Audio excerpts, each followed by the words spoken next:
Alex, let me know when we're situated in the council chambers there, please. All set to go. Okay, great. Kim, are you about ready?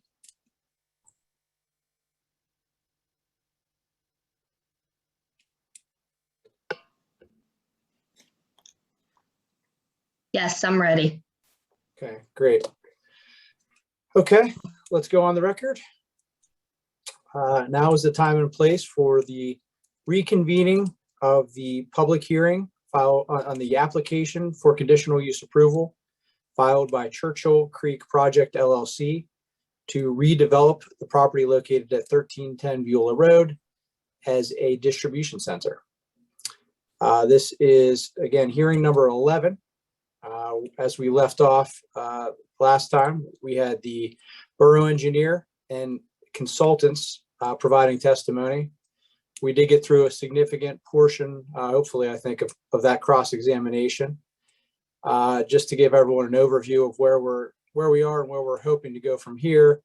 The intent tonight is to simply complete the cross-examination and redirect, if any, of the Borough Engineer and consultants.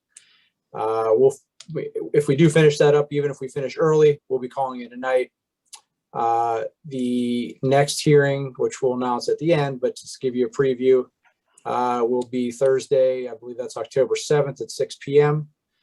The intent there, assuming we get through Gateway and the consultants tonight, would be to have the applicant put on their rebuttal case on Thursday. I would ask that those individuals who plan on providing public comment, again, this is not the party objectors who have already provided public comment, but these are the residents and taxpayers of the borough who would be providing public comment after the rebuttal case of the applicant. Please plan to show up Thursday with your comments ready.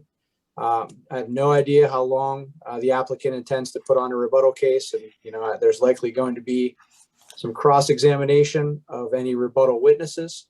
So even though it may be overly optimistic to think that we can get through that and also get some public comment taken care of on Thursday night, we do respectfully ask public commenters to come prepared if there is time to make those comments.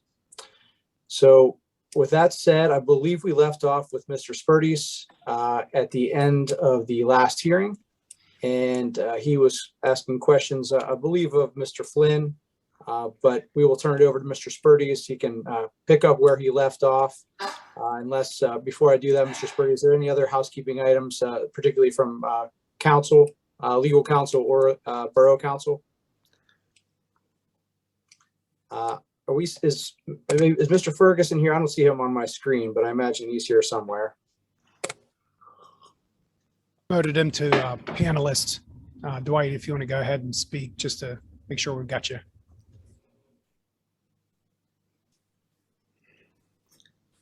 Okay, there we are. Thank you for letting me. About that. Sorry about not promoting you earlier. No, it's quite all right.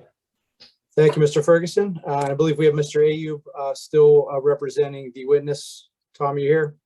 I am here. Great. Okay, thanks everybody. With that, again, keep in mind the general, I know we've been together for quite a few hours of this, but keep in mind that we do have a court reporter.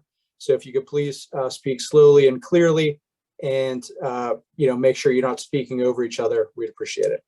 Go ahead, Mr. Spirtes. Before I do that, Mr. Rob, when you prefer, I'll be prepared to do some short cross-examination then on that, on the testimony relating to the traffic study. And I do recall, Mr. Ferguson, thank you. You reserved your right to do that before we shut down at the last hearing. So we'll make sure you get that opportunity. Thank you. Sure. Mr. Spirtes?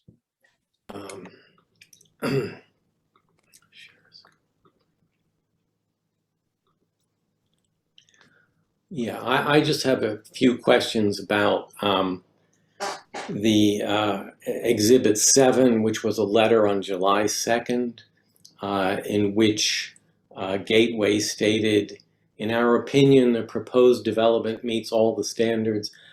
outlined in Ordinance 755 conditional use for distribution center, except for one, the submission of an approved parking study, which I understand was later approved. And I have some questions about exactly what the engineer understands that to mean. So in Ordinance 755, it lists a number of conditions for a distribution center. So for example, it says an applicant shall provide a traffic study establishing that the traffic generated at the site will not have a material negative impact on the neighborhood, which study shall be subject to review and approval by the borough traffic engineer. Other clauses of Ordinance 755 use a slightly different language. So they don't, so for instance, the one about noise says the applicant shall provide a noise study establishing that the noise generated by the distribution center will either comply with the criteria set forth in 30423C, not have a material detrimental impact on the surrounding residential properties, or 3, that any potential material detrimental impacts to surrounding residential properties will be sufficiently mitigated by screening, barriers, or other means.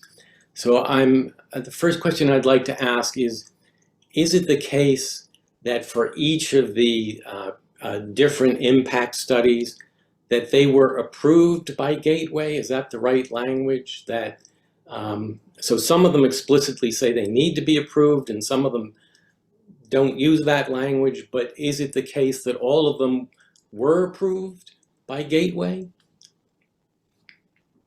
So, Mr. Spirtes, I do want to point out, just to be Yeah. clear for the record, you did cite to a provision of the ordinance related to traffic, but you Yeah. did leave out the second sentence, which talks about Right. improvements required to Right, mitigate right. I'm potential sorry, impacts. it wasn't relevant to the point I was making, so I'm not. I just there want to is- make it clear. yeah. I want to make clear for those individuals who are not only testifying but participating in the hearing here, though, that if we're going to say what's in the ordinance, Okay. I think it's fair to the witness and to the public Okay. to fully state what's in there, because your question does relate to, what sort of, approvals or what Right. the borough Right. engineer did. So I'm sorry to interrupt. But Okay. if Mr. Flynn is able to answer that question, I'll assume that's who this is for.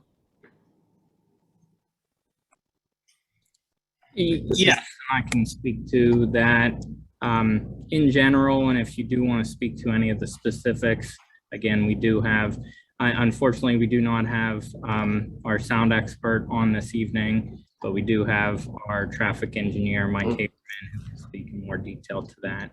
In regards to your question, we did receive each of the studies. We performed a review to make a determination as to whether or not the studies did meet engineering standards in terms of their method and methodology. And then, as you stated, in each one does have different wording. For the traffic study, we did review whether or not any negative impacts would then be mitigated per that second sentence. Similarly, for the noise study, that the material detrimental impacts that were indicated by the study, we did review the mitigating efforts proposed by the applicant and verify that it does meet sound engineering standards. Okay, so when in your letter, it says all comments from the following attached review letters must be addressed. And then you list 4 review letters. In section 3, you say for PennDOT, all comments must be addressed, and 4, that the borough may have additional comments. When you say that they must be addressed, does that mean that the approval is conditional upon a satisfactory answer to the comments? And do you review the comments?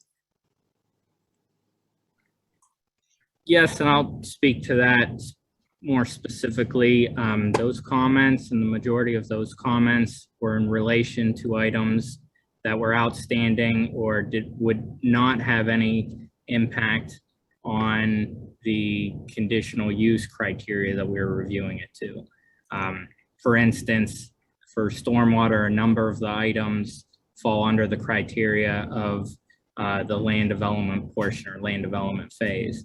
So a number of those comments stated that those items were to be addressed as part of that phase.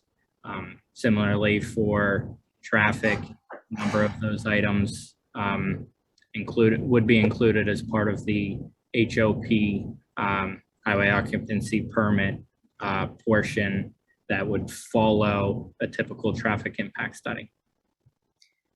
And if the comments are not addressed, does that mean there is no approval? In regards to conditional use, we are just stating that those items would not have any significant impact on the conditional use criteria.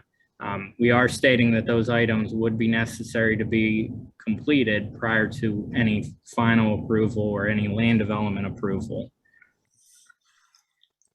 Okay, so the must, it relates to the final approval.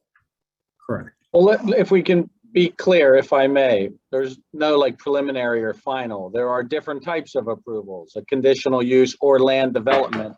And I believe the witness said land development approval would be the proper stage where this would be properly addressed. Okay. The letter also states, in our opinion, the proposed development meets all the standards outlined in Ordinance 755, conditional use for distribution center, except for one, the submission of an approved parking study. Although I gather the approved parking study, I gather the parking study was later approved, is that right? Yes, that would have been in Exhibit 5, I believe, were our two letters that were submitted. So another letter was submitted on July 14th, following the resubmission of a parking study per our original comments regarding the parking study. Okay. So when you say all the standards outlined in Ordinance 755, Ordinance 755 states in Section 3A, a distribution center is permitted as a conditional use only in the C1 and C2 commercial districts where the applicant can establish compliance with the criteria contained in this section and the general criteria set forth in 30431. So when you said it met all the conditions of Ordinance 755, were you also saying that it met the conditions of 30431? And just as a reminder, this is an excerpt.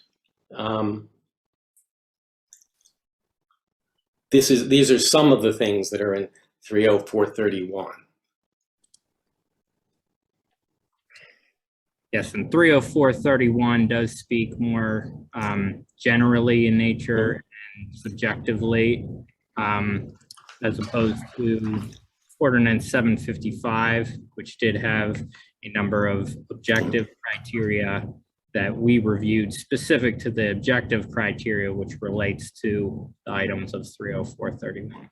So your letter doesn't address at all anything in 304, these particular things in 30431? No, not specifically. Again, we did review it per the specific objective standards, which may relate to 30431. So I'm not entirely sure I understand. So are you saying, for instance, that when it says the proposed use shall be consistent with past development of the borough and its current character, there was a review of that or there wasn't a review of that? Gateway does not review that. Okay. That is not an objective standard or there's not a specific regulatory standard to review. Okay. So when you, Yeah, okay. So when you say it meets the standards of 755, you're restricting yourself to that list of 7 specific criteria and not saying anything about 30431, which also in turn refers to 30423, and you're not saying anything about those. Correct. Again, we spoke to the objective standards associated with the items that said will be reviewed by the borough engineer. Okay, so part of 30423 was about vibrations, and vibrations was something that was addressed, that there was a comment about, and that was that Langen had addressed in their comments. So I'm wondering why are you concerned about vibrations, or is that also not part of anything that you're that you reviewed? They were not specifically associated with the study. There was a brief comment regarding that, but we did not perform any review regarding vibrations. Okay. Okay, so I just wanted to be clear then that your review only is when it says that you've satisfied all the standards of 755, you're speaking about that list, and you're not making any comments one way or the other about all of the other restrictions that have been put down in 30431 and 30423. Correct. Again, we only reviewed it to objective standards that had a specific criteria to review to.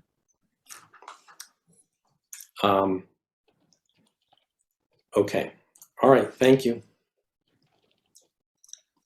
That's all I have. All right, thank you, Mr. Spirtes. If you could stop sharing, great. If there are, before we go to Mr. Ferguson, if there are any other party objectors who have not already cross-examined the borough engineer, we would certainly ask that you raise your virtual hand to be recognized. It's like Dr. Sterrett, and I can't recall Dr. Sterrett. You can go ahead and unmute yourself and put on your camera if you like. And just if you would confirm that you did not yet question the borough engineer. That's correct. I did not yet question the borough engineer. Okay, thank you. Well, now it is your opportunity to do so. Okay. I'd like to share my screen.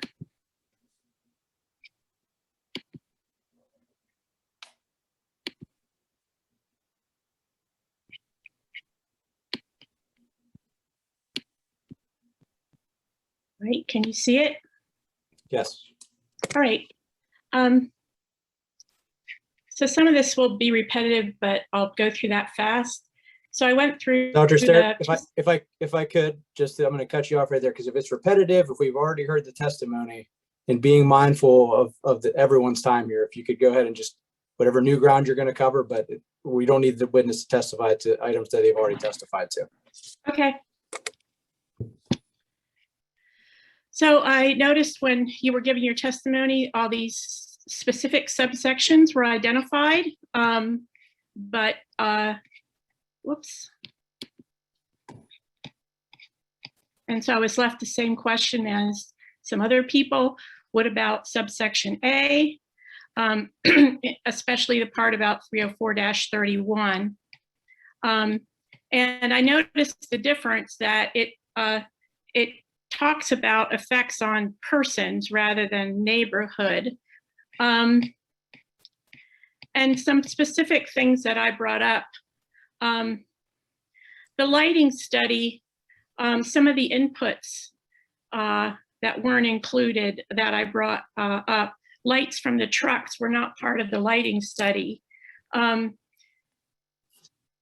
Particulates released from grinding all the buildings were not included in the air study. Loss of use of parking on Greensburg Pike. The driveway B now is right across from the school. the experience of children having to walk right along with trucks. Those were not included. And I think what you've said is, yeah, you agree those were not included. So again, that's a series of items that you are asking there. It may be easier if you wanted to get into the specifics of each one, so that I can better answer it, or have the subject matter expert for each answer those as necessary. Okay, what do you want me to do, Gavin? Can I ask the specific questions? You can ask specific questions. Absolutely, Dr. Sterrett. Okay, so the lights from the trucks were not part of the lighting study. Yeah.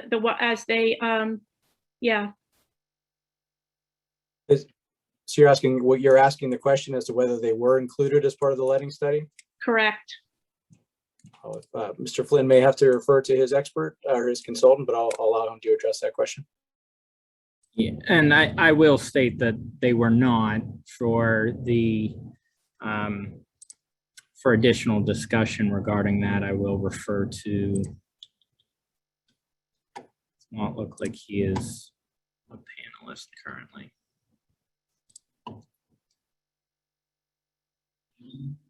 Jamie White.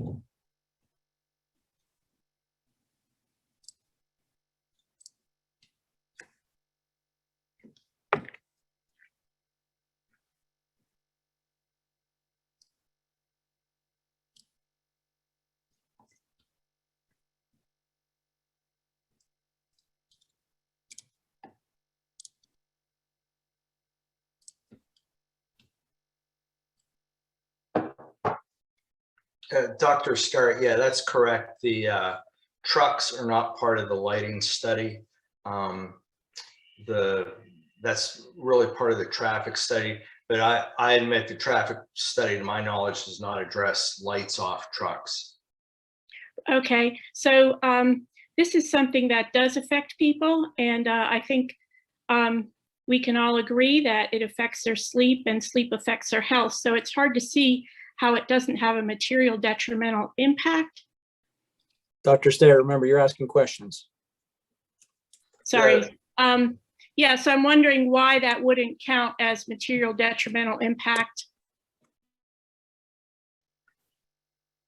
It's not part of the borough ordinance. Could you point to the part of the ordinance that The lighting requirements are very specific in the ordinance. As far as which section of the ordinance are you talking about?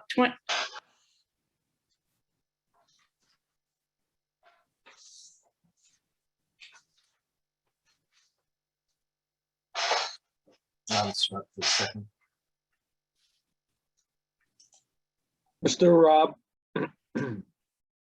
Yes, Mr. Ayob. if I may, just to be clear, the only direct testimony given were to the specific sections of 304-37.1 that require the borough engineer to review a submittal. And to the extent any of those sections in 304-37.1 that I specifically read reference a criteria or standard in another part of the ordinance, those were included. But I think it's a given that there's been no other opinions. There's been no opinion offered, candidly, by the witness, and there's been no statement regarding any general criteria or any other condition other than those specifically enumerated in 304-37.1. So I would ask that the questions be limited to the direct testimony and those items identified by the witness that were addressed as required by the ordinance.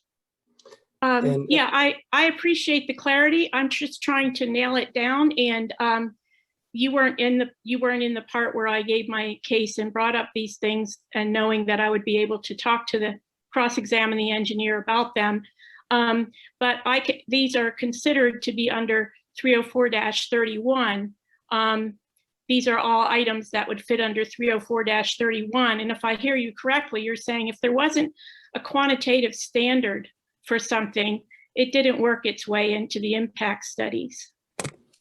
But Dr. Sterrett, just to be clear, and I think Mr. Abe raises a good point, but I think you're at the same time, you may still be able to ask your question, right? So the witnesses already testified that they did not do reviews against 30431, that they did the reviews that were required by the ordinance related to the various studies. So that's the kind of universe that you need to be asking your questions. Now, within that lighting study requirement is a provision that the lighting study, as you'll refer, and I'm sure you have it in front of you, but if you don't, feel free to refer to it. But there are 3 ways that you can essentially pass the lighting study test or meet the lighting study requirement. One of them is to comply with the criteria set forth in 304-17, and I believe that is the objective standard regarding the, I think it's 0.25 foot candles from the property line. That's one option. Another option is that it doesn't have a material negative impact on surrounding residential properties. I think that was that was specific to your question. And then I think the third one is that if there are material detrimental impacts to surrounding properties, that the applicant has sufficiently mitigated those by screening, buffers, et cetera. So any one of those 3 under the ordinance essentially will meet the criteria. So if you're asking the question, again, you need to keep both in 37.1. I agree with Mr. Abe there, but you can't ask questions, that relate to that criterion.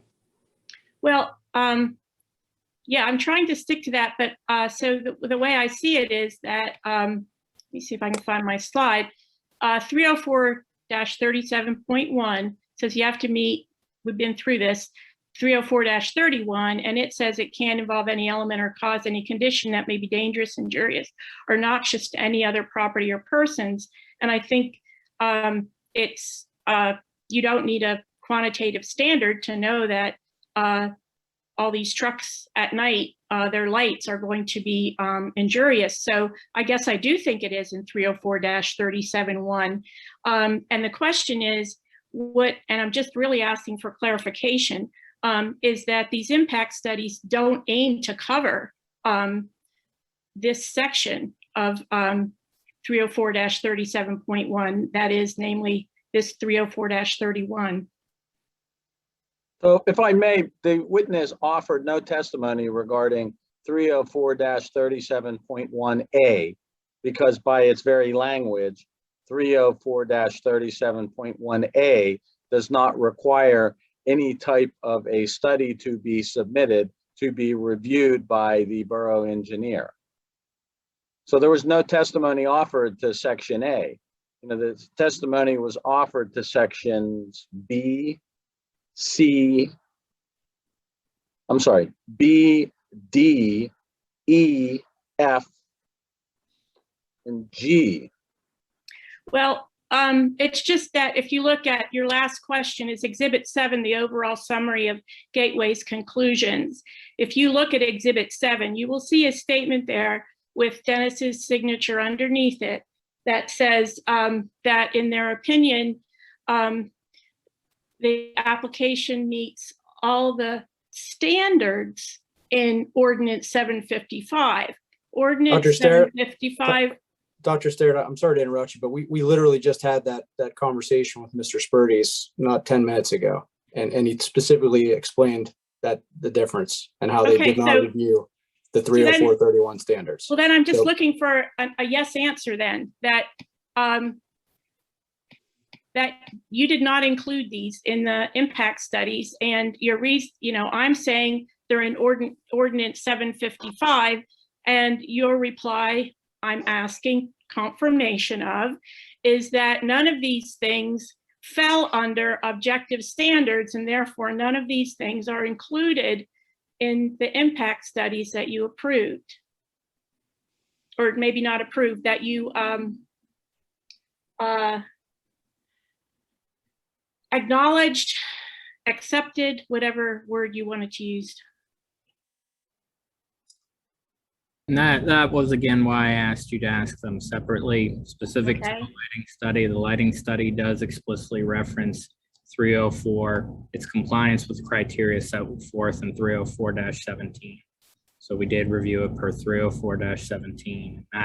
That is just a specific criteria that could be utilized for a lighting study, which does not involve lights from trucks.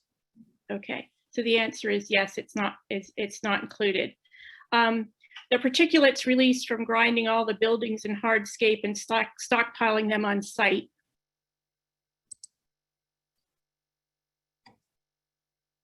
In regards to the air quality analysis, I would want to reference our air quality expert to make sure that he is speaking to what was modeled within the study. Patrick Fennell.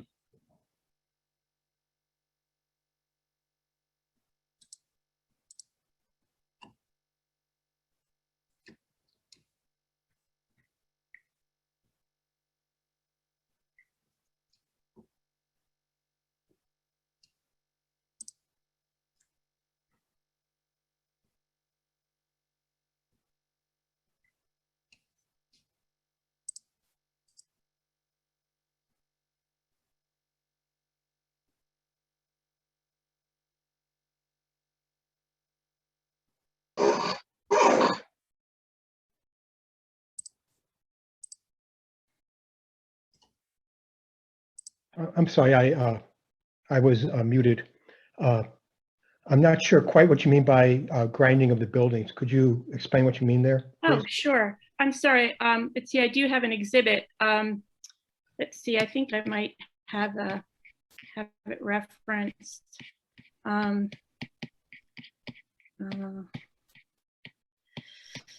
Well, I'll tell you what it was. I just know it by heart. It's the note on the Langdon's drawing of the demolition plan. And there's a note there that says that all the concrete and asphalt shall be ground up to per the specifications for fill and stockpiled on the site. Okay, I understand what you're referring to there. Yes. Good.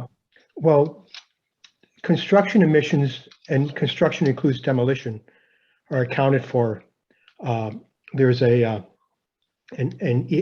EPA document called AP 42, and that has emission factors for various activities, including construction, and it doesn't. It's to capture all the construction activities, so it doesn't explicitly. It doesn't explicitly include concrete grinding, but it does include all relevant construction activities. So I believe it is accounted for. So, sorry, are you saying it's accounted for somewhere but not in the impact study, or it is accounted somewhere in your impact study? It's accounted for in the emissions during construction. Fugitive dust emissions are accounted for by using a factor from an EPA document called AP 42. And so that encompasses all the relevant construction activities, whether it's dust being blown or demolition of buildings or whatever the case may be. And that's included in your impact study? Well, it's not my impact study. It's Okay. The applicant's impact study. Okay. Okay, so you're saying they are included in the applicant's impact study? Not explicitly, but all construction emissions are accounted for, and that's one of the construction emissions. Okay, and if the stockpiles are left there afterwards, if there's still some stockpiles left afterwards after they've done with filling? The factor isn't intended to the factor isn't intended to encompass doesn't include this or doesn't not include that. It's for general construction activities of this nature. So I can't say that it specifically accounts for stockpiling of concrete, but it does what it, well, you have to understand the way emission factors are arrived at. The EPA or EPA contractors go out, and in the case of construction activities, they collect data at various construction sites for different commercial buildings or industrial buildings, and they collect data, and they take this data and do different statistical analyses and publish emission factors based on those. So you can't necessarily say it accounts for explicitly for one activity or another, but it accounts for construction activities in general. I see. So isn't there a consideration where if you have construction project that is quite unusual in that it's going to grind up a whole bunch of old laboratory buildings. That's not, I mean, are you saying they sort of use the same factor for construction site projects of a certain size or a certain cost, or how do they characterize it to choose the right factor? I'd have to review the basis document to be sure, but the last time I looked at it, I seem to recall that it included various commercial and industrial buildings. I can't, Yeah, I don't have those details on the tip of my tongue. yeah. I'd have Do to you look them happen, up. do you happen to know how recent this practice is of grinding up the buildings and using them for fill? Is that a recent practice, or is that going to be long and established enough that it would be reflected in the factor? I don't know that. I don't know the answer to that. Okay, thank you. All right. Thank you. The next one, loss of use of parking on Greensburg Pike. The parking study, how did it take, I mean, the traffic study, how did it take into account the impacts on residents of the loss of convenience of parking on Greensburg Pike? Well, that specifically is not part of a traffic impact study regarding roadway parking specifically. Okay, thank you. And experience of children walking to school along a road that now is going to have many, many large trucks passing by, the impact on them, the fear, the risk of harm. The question there, Oh yeah, how is that accounted for in the traffic study? I will let Michael Haberman, our traffic engineer, speak specifically to that. Again, we reviewed it based on the specifics to a traffic impact study.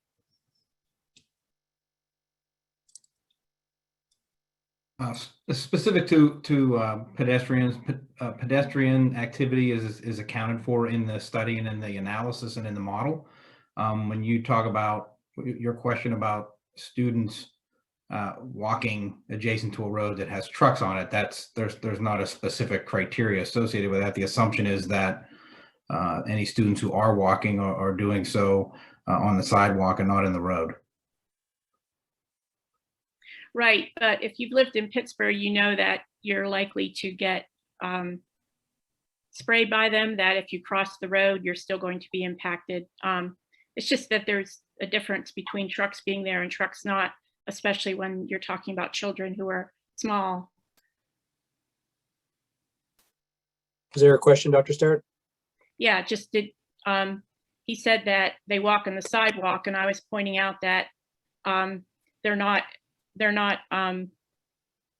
there's still an interaction with the fact that there's going to be trucks on the road, in spite of the fact that most of the time that they're walking along the street, they're on the sidewalk. They're still crossing the street sometimes. They're crossing crosswalks sometimes, and also that they get affected by the trucks spraying things on them. So to say that the assumption is that they won't be impacted because they'll be walking on the sidewalk is what I understood you to be saying.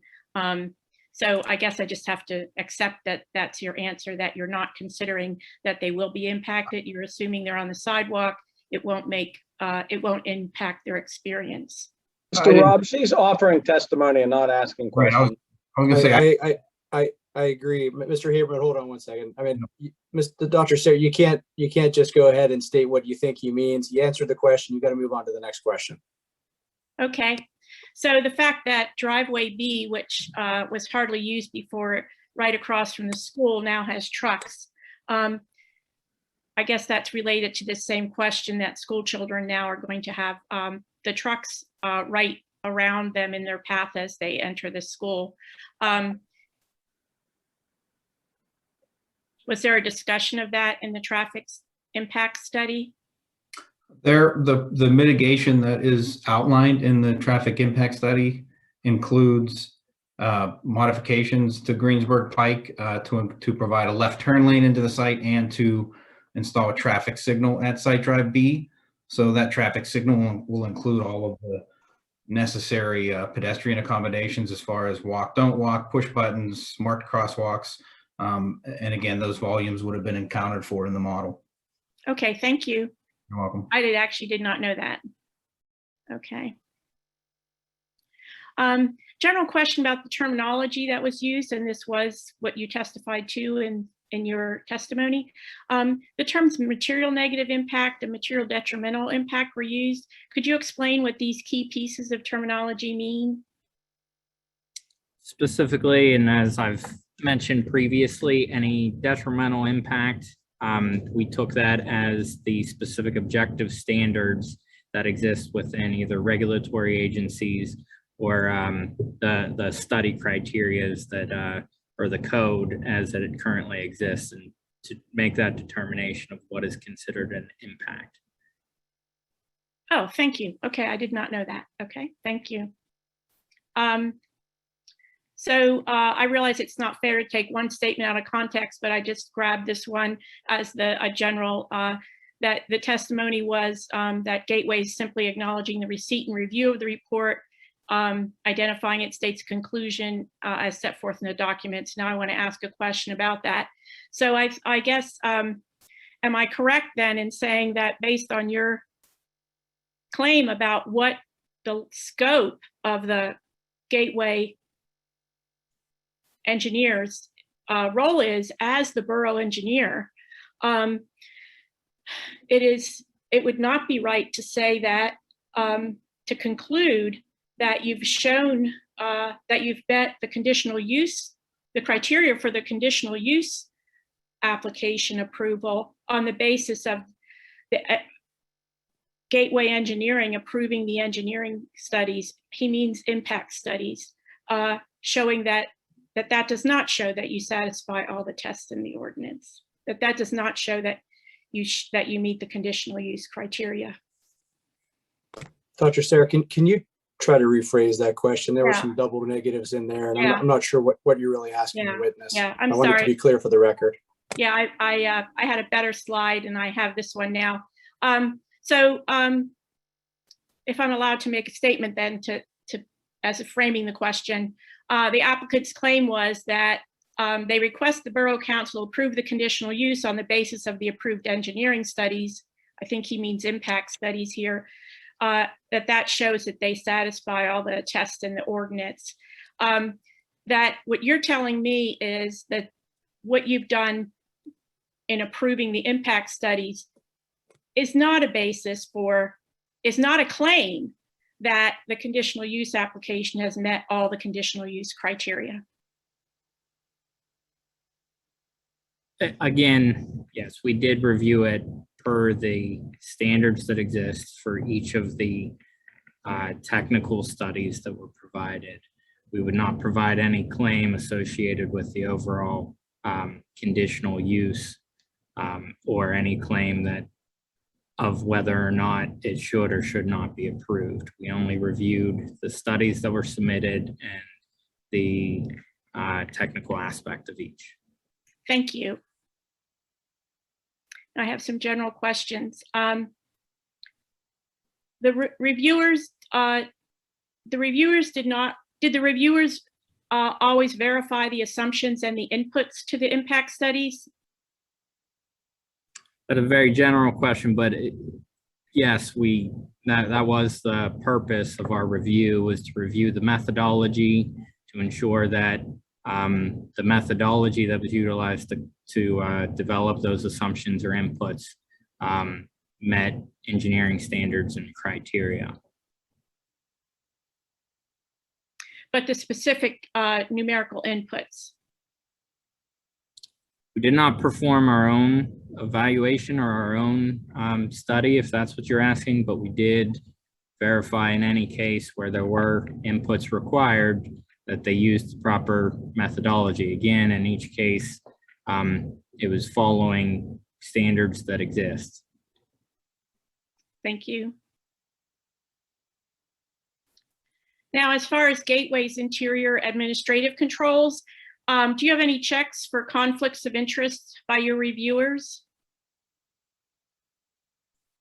speaking in regards to our, the sub-consultants, again, we did review with each of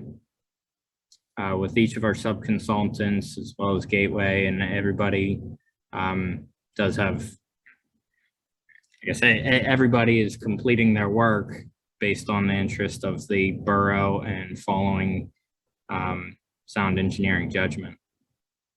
Oh, well, a conflict of interest is not about the character or ability or quality of the work. So it's an administrative thing. So the question is whether Gateway has administrative checks and checks for conflicts of interest by their reviewers, whether they're Gateway employees or they're third-party consultants. Dennis, we were asked by others in your shop whether or not we had a conflict of interest on this. I don't know about the other sub-consultants, but I know Gateway specifically asked LOI and we did a check and we do not. And that is part of just a general, anytime we use a consultant regarding the evaluation. So in this case, we would have known who the applicant was and requested whether or not there would be any conflict of interest. So no, Gateway does not have any conflict of interest, and either does any of our sub-consultants. Okay. Do you know how you define conflict of interest? In our terms, it would just be a conflict of interest as to whether or not if the any party was working directly for the applicant.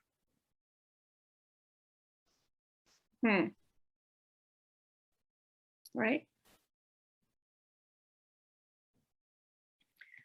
Are there any restrictions on your reviewers of who they may work for or how soon if they leave the firm they're with while they're doing the review, whether that's Gateway or a third-party firm? Mr. Rob, I don't think that question has any relevance of what we're dealing with here. It's really outside of the scope of direct, and it's speculative as to what might happen if someone in the future left the firm. I mean, I'm going to sustain the objection. Dr. Sterrett, please move on to your next question.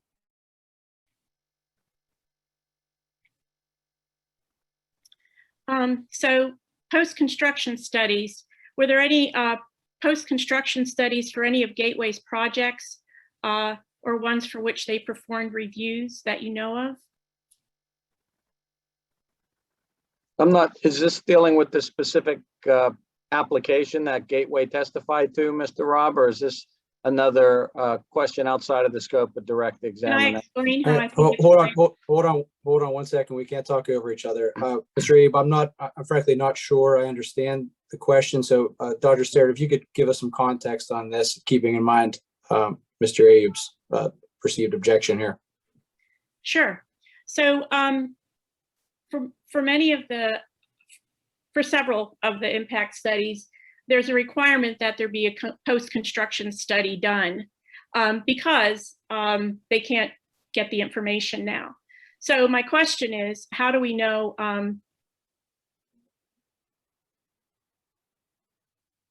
if these post-construction studies are done on a regular basis? They might provide some information about designs, and they might provide information to learn from. So they would be a source of evidence that you could draw from and probably should draw from. So I'm asking you about that evidence, which would be reasonable to include in a review of an impact study, and that's why I'm bringing it up. Are you asking about projects that are not this project? Well, correct, yeah, because this one isn't done, so how could you have a post, yeah. Okay, well, I'm going to sustain the objection. Okay, it speaks to methodology, and the testimony was about methodology. So are you asking how a post-construction study is performed?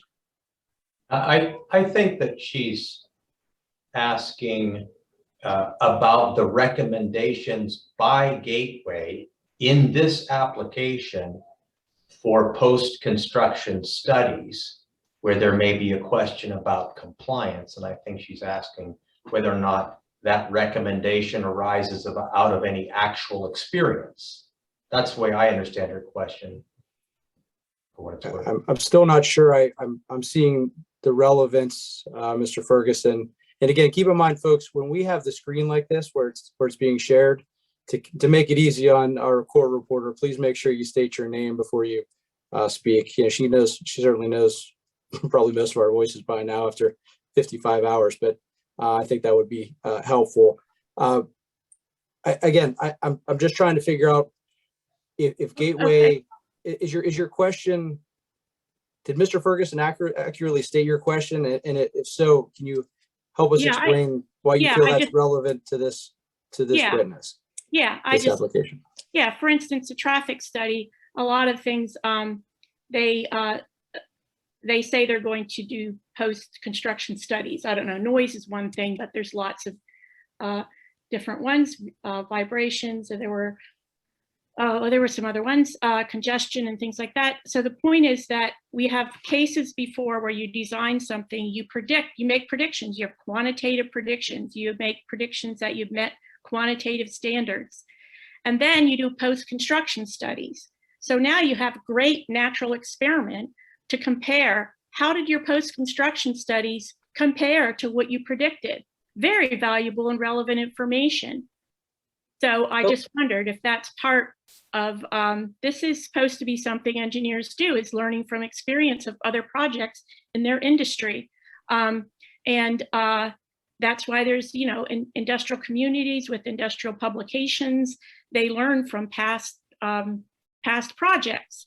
And all I'm asking is, since you guys asked for post-construction studies on projects where you have all this wonderful quantitative prediction and simulations, and you can make these comparisons, is that any part of the evidence you use to judge the impact studies? Mr. Robb, if I may, it sounds, number one, Gateway hasn't provided any reports or impact studies. They only reviewed someone else's.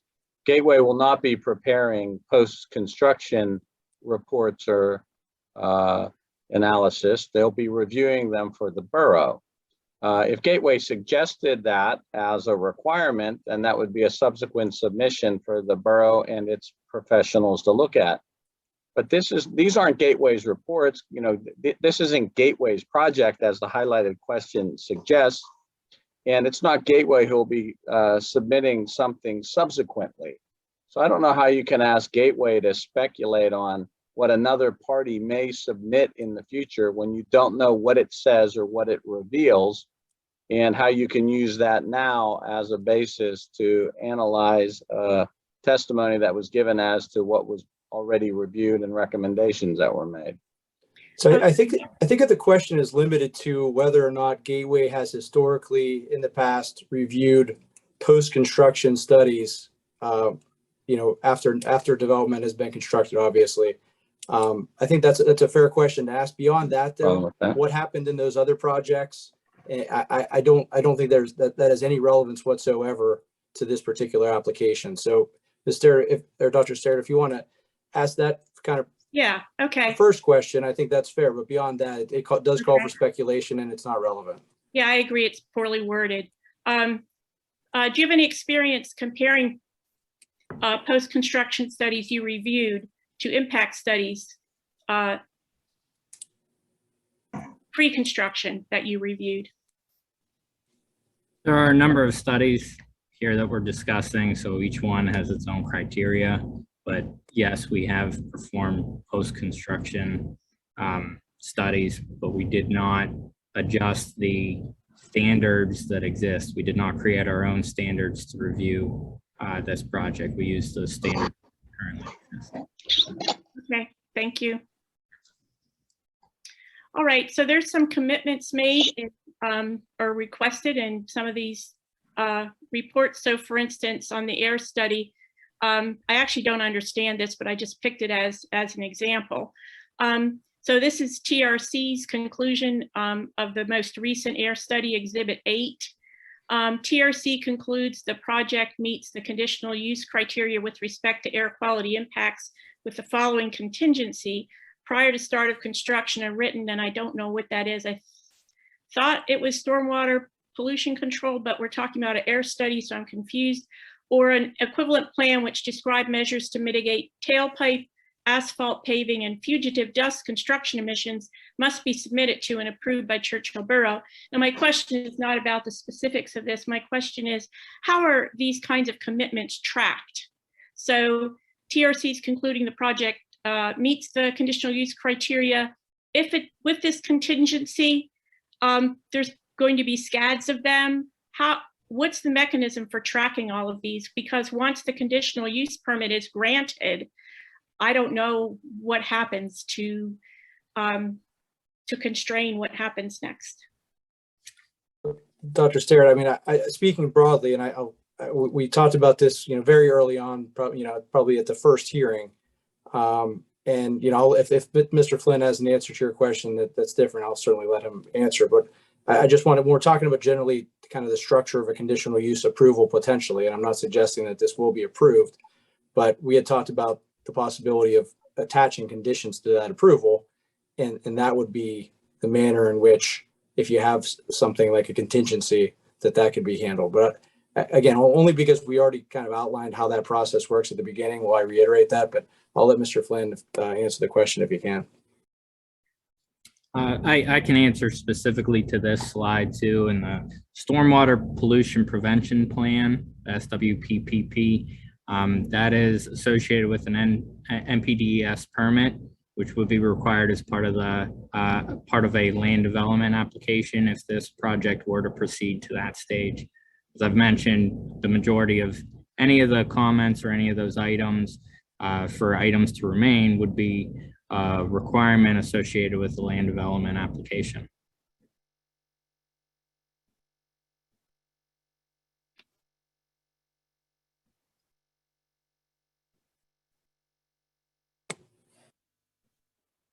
Well, this is about tailpipe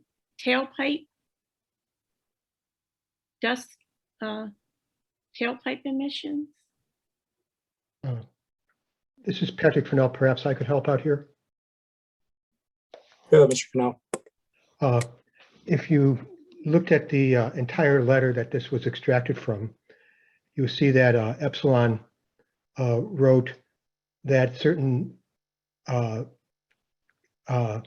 construction emission mitigation measures would be included in the stormwater pollution prevention plan. And I agree that that it's not typical to include that in a stormwater plan, but that's what Epsilon stated. So so that's why I wrote it this way. I said the written stormwater pollution prevention plan, because that's what Epsilon said. And then I said, or an equivalent plan to give some leeway should there be a decision to submit that in some other fashion. Well, then it wouldn't necessarily be automatically happen with the land development application. It wasn't my role to decide how it should be implemented, but it's my understanding that any conditional use would include approval would include certain conditions, and how those would be incorporated is not. It was not my role to establish that. Okay, all right. I just want the borough council to be understanding what everybody's role is, and my questions were meant to bring that out, and you've been very helpful. Thank you. Did you want to add anything? No, I have nothing further. No, thank you. So I just mentioned there's a whole bunch of them. I guess I'd suggest to council that there be some way to track them, because I don't think they're all going to be handled the same way as we just witnessed from the last answer. Okay, Gateway's review of the traffic impact study, the scoping meeting, what impacts get determined here. The crash data report was not submitted to the borough, so I know that you didn't necessarily review it. Is that correct? You did not review the crash data report? Michael Haberman will be able to speak directly to the traffic impact study. The crash data appendix was not provided directly to us. However, we did do a coordination with PennDOT on their review of it and understood what the results of it were based on PennDOT's review, which is the same criteria that we would look at if it were sent to us. Okay. So what I see in the scoping meeting, which you were part of, right? It says the applicant should analyze the crash data. And it says what they are going to get from the department. That's listed there, 4 things. But it has another statement there. The applicant should also contact the municipality for input regarding non-reportable crashes. I could give a little lecture on why I think that's important, but that's probably not appropriate. So let me just ask you, did you verify that the applicant did this? No, because typically the non-reportable crashes are only requested if the reportable crashes show a pattern. Then you reach out further for non-reportable information if it's available from the local police department to see if that pattern exists with the non-reportables. In this particular case, there were no identified patterns with the reportable, so that step would not have been taken. Okay, I understand your answer. I think I have some objection to it, but as I understand it, that's not my role here tonight. Is that right? Or could I say something about that? No, you're correct. Your role is to ask the questions and the witness's role is to answer them.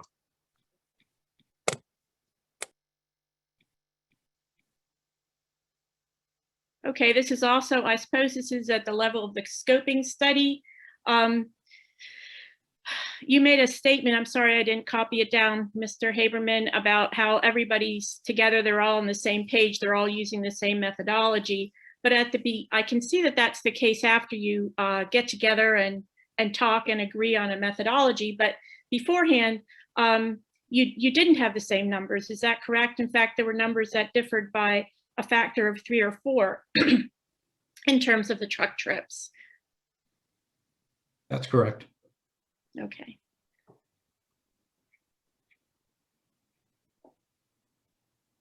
So, all right, so this is an accurate description of what happened, that you then agreed on a methodology that would sort of be a compromise and get somewhere in between. So my question is, who's responsible for the traffic study if it's a group effort? And the Planning Commission had inquired about the impact studies, and Kyle Brown answered that, and he made a statement that I wanted to ask how it connects with the testimony that Dennis Flynn gave tonight. Kyle Brown said that the validity of the data and analysis is verified to be correct and accurate as to determining how much traffic is being generated from the site. And I don't know if you want to stand behind that or not. It was not in the report. It was separate from the report, but it was something that was given to the Planning Commission. I'm wondering if this coheres with what the testimony you gave tonight about the scope of the engineer's reviews. I can't necessarily speak to the context to which that statement came from. I can simply validate that the process that we went through at Gateway in reviewing information that was submitted by Langen was cooperative between Gateway, PennDOT, and Allegheny County, the 3 reviewing agencies ultimately that are responsible for access and traffic improvements, and that we all came to the conclusion eventually that the data that was being used was appropriate for the site. Okay, so I accept that appropriate for the site, but I also note it's different from being verified to be correct and accurate as to determining how much traffic is being generated from the site. Again, that statement and context, I don't, if the context was they submitted a table that had calculations that were wrong, and then we commented on it, and then they resubmitted with the calculations correct, then we would say, okay, the information's accurate now, the calculation. I don't know the context of, we certainly wouldn't state as traffic engineers that the exact number of trucks and vehicles that are projected during the peak hours based on all this national data and information that was used for the traffic study. We would never state that it's a 100% accurate number. It's going to fluctuate every day. It's going to fluctuate different times of the year. What we're doing is gathering as much information we can and using the national standards and the standards and methodologies available to us to come up with the best model we can. Thank you. You're welcome.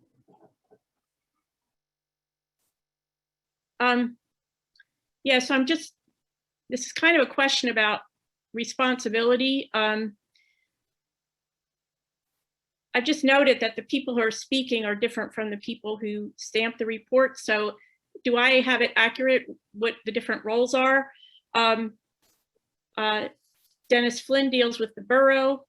The letter about the impact study was signed by Kyle Brown, but not stamped. But the traffic report produced by Langen, the actual impact study, was stamped by Scott Rowland. And that's who would be the engineer of record and the responsible engineer. But we had Chris Priss testify and give his opinion. Is that all accurate? I can speak to the traffic study from Gateway side of things. Traffic reviews don't leave the office without me reviewing things and being involved with them. That's why I'm testifying tonight. Kyle signed the letter, but the letter was essentially, I oversaw all of the comments and letters and coordination, but he's also a professional engineer that deals specifically with traffic. So a letter could be signed by either one of us. So we are, the in-house traffic engineers at Gateway. That's our expertise. That's why you won't see a letter on stormwater stamped or signed by either one of us, or noise or anything like that. Our expertise is traffic. So Kyle and I are essentially the same when it comes to the review process for this project. As far as Langen and their statement, but Chris Prisk is a traffic engineer, he's a professional traffic operations engineer. So I believe, I don't know how they do their stamps, but his stamp would be should be the one of record for the traffic study, but it's not atypical to have an overseeing project manager also stamp it. In this case, I think Scott was probably the overall project manager for the overall project. So his stuff's probably on a lot more than just land development or things like that. But I can't speak for how they do it. Yeah, I only saw one stamp, Scott Rollins. Okay, and finally, we're getting near the very end of my questions. Gateway review of heat island effects, and I'm really just trying to verify what I think you said is true, and I expect your answers to be yes. Gateway's testimony regarding things not covered in the submitted impact studies, you have not concluded that all the other requirements of the zoning ordinance have been met. I think you already testified to that. And so with respect to the heat island effects, I'm just verifying that it's also true that you have not verified that the requirement about taking into account the urban heat island effect has been, you have not offered a view on that, or a approval on that, or a review of that. The heat island effect itself was not a specific requirement of the ordinance or part of our review. We did provide comment on that, specifically in association with the parking study and the amount of parking to be utilized. Correct. What you made a statement in to make a mitigation, correct? Correct. Okay. Okay, I think you already answered all this, that you don't conclude anything about the rest of them. I'm sorry I made up these slides before the conversations. Yeah, I guess you can't speak to the rest. The rest is the lawyer stuff about who would be responsible. I was trying to see who's responsible, and it's going to be who makes the decision, which would be the borough council or the borough. I'm not sure who. So that would not be anything that, yeah, that you would be making a statement on. Okay, that's all. Thank you, Dr. Sterrett. If you could stop your screen share. We'll ask Alex if we got anyone in the queue to ask any additional questions, any party objectors who have not had an opportunity to cross-examine the borough engineer. There are none that I see. Mr. Costello, William Costello, has his hand up, but he was not identified as a pro se party objector, nor represented by Mr. Ferguson. Okay, There's well, this another is limited to individual. this is limited to party objectors only. So with that said, it sounds like it's Mr. Ferguson's turn. He said he has a few questions on traffic. So if Mr. Haberman could stay at the So- ready. As we were talking, Mark McDonald did raise his hand. If you recall, Mark was a pro se party objector who provided testimony earlier. So I believe he has some questions for that. So what I'll do is I'll promote him to panelist and allow him to identify himself and speak. I certainly do recall Mr. McDonald. We will turn it over to him for cross-examination. Thank you.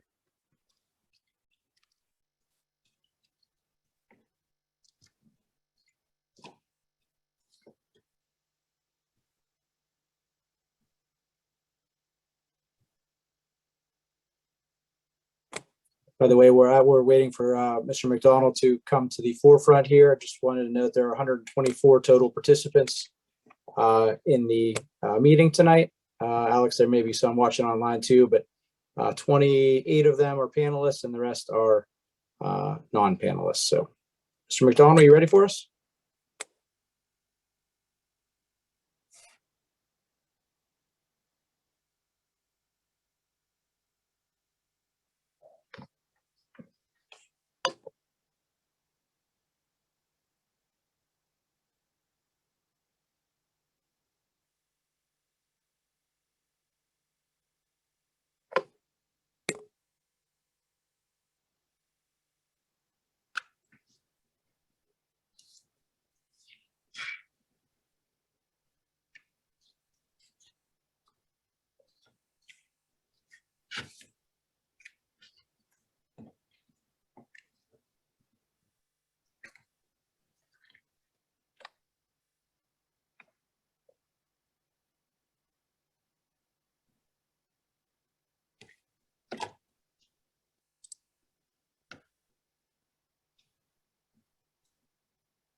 Alex, what's our status?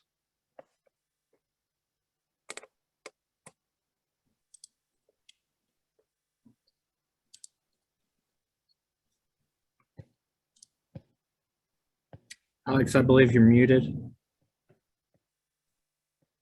Oh, thanks, Dennis.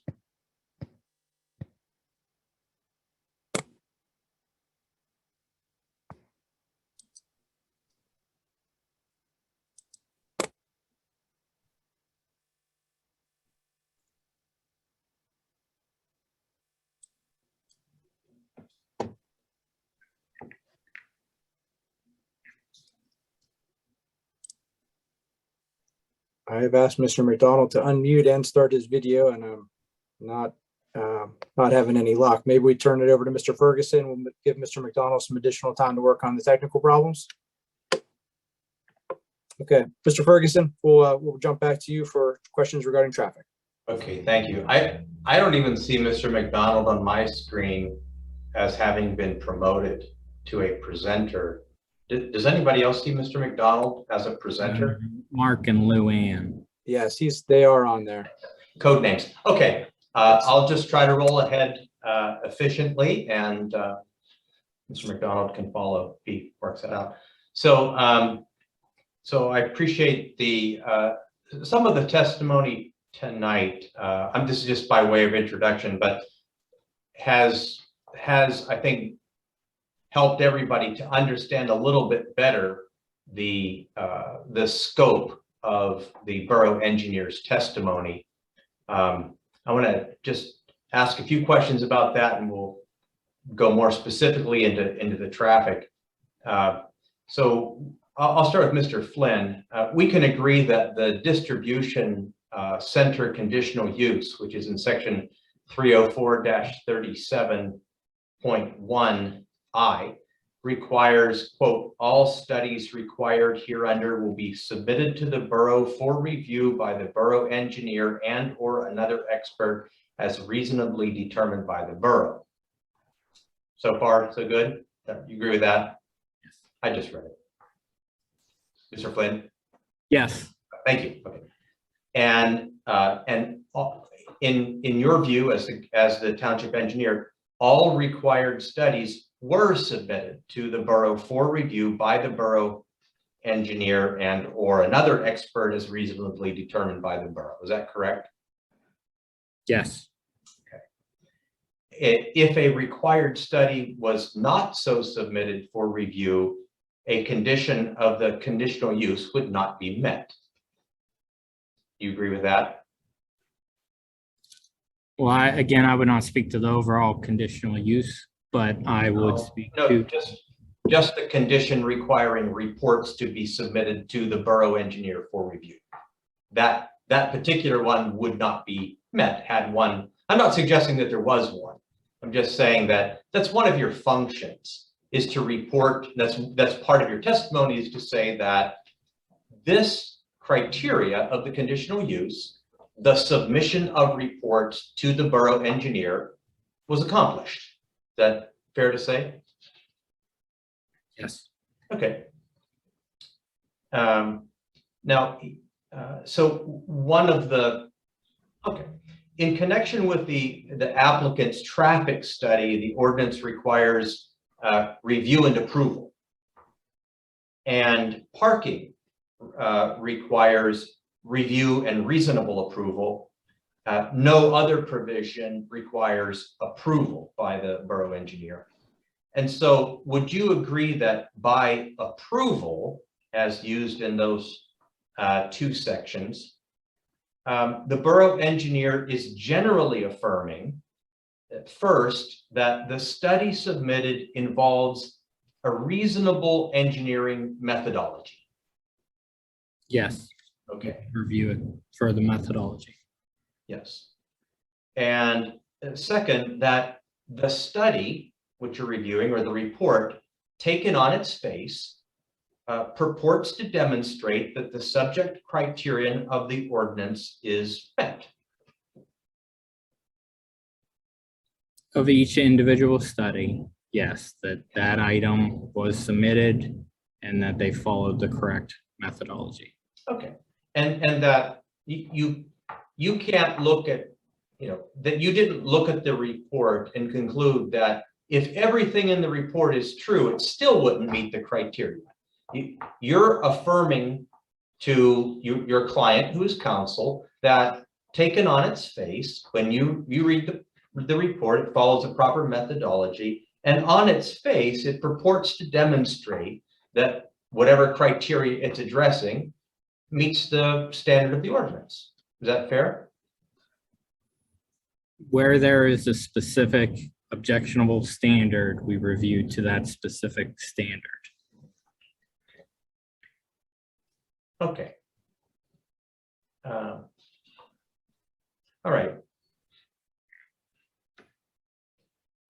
And you understand that the approval of a distribution center required review by the Planning Commission, a public hearing before Borough Council, and then a final decision by Council. Yes. Okay. And earlier, you were asked about your July 2nd, 2021 letter. It's captioned Churchill Creek Development Conditional Use Review -site. And on page 2, it says, at this time, a recommendation for conditional use approval from the Planning Commission is being sought for the land development with this application. And then the following are our comments. Does that help us to understand, at least in part, the context for the opinions that were rendered in your letter of July 2nd, 2021? Yeah, in regards to that, it would be based on the conditional use aspects of the proposed land development or proposed land use. So that is the question. Okay. Right. So maybe a little confusing because it talks about both the conditional use. Oh, I see.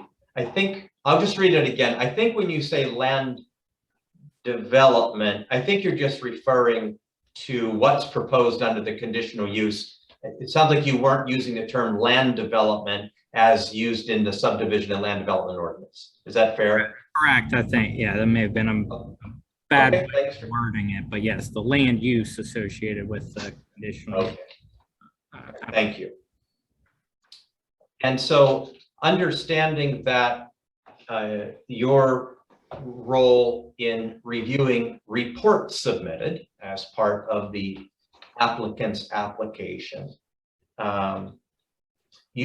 You understood, if not expected, that at a hearing, a public hearing such as the one that we're now in the 11th part of, additional information, perhaps inconsistent information, could be presented from which the conclusions of the report on their face could either be doubted or disbelieved by others. Is that fair to say? In other words, when you reviewed the reports, looking whether they applied an appropriate engineering methodology and whether on their face they seemed to demonstrate compliance, that was preceding public hearings at which you anticipated there would be at least additional information. Is that correct? Yeah, I think the question that you're asking is outside of our specific testimony and what I've provided in terms of our letters or our testimony in regards to what we performed a review of. If you're stating whether or not we reviewed or analyzed any criteria that was brought up during the public hearing, we did not specifically review that as part of our evaluation. Okay, that was actually my next question. So thank you. You anticipated it and you answered it for me. Thank you. And all right, I think you stated that. I don't need to have you say it again. Just to be clear, this is my last question on the general scope of your testimony. In reviewing the reports, you do not render opinions on the credibility of those who author the reports. You take the reports at face value. Isn't that correct? You don't render any opinions on the credibility of the author of the report. No, we do not author any credibility. We just review it based on the actual report that is provided, the information provided, whether or not it did follow that methodology. Okay. So, all right. So let's turn now just specifically to the traffic study. So, as has been pointed out in this hearing, and I will try my best to avoid any redundancy with regard to that. Just generally, you've acknowledged that your testimony was limited to the criteria set forth in section 304.37(1), on which is the specific distribution center criteria. And I'm just talking about traffic, so then that would be 304.37.1b, right? And that your review of the reports of the traffic report did not purport to include other criteria, which is found in section 304-31 or 304-23 that might be applied to traffic. Is that correct? That was the scope of your testimony. And specific to criteria associated with a traffic impact study, associated with the PennDOT requirements for a traffic impact study. I'll let Michael Haberman speak any further to the requirements of that traffic impact study that we did follow. Right, and I'll certainly honor that suggestion there too.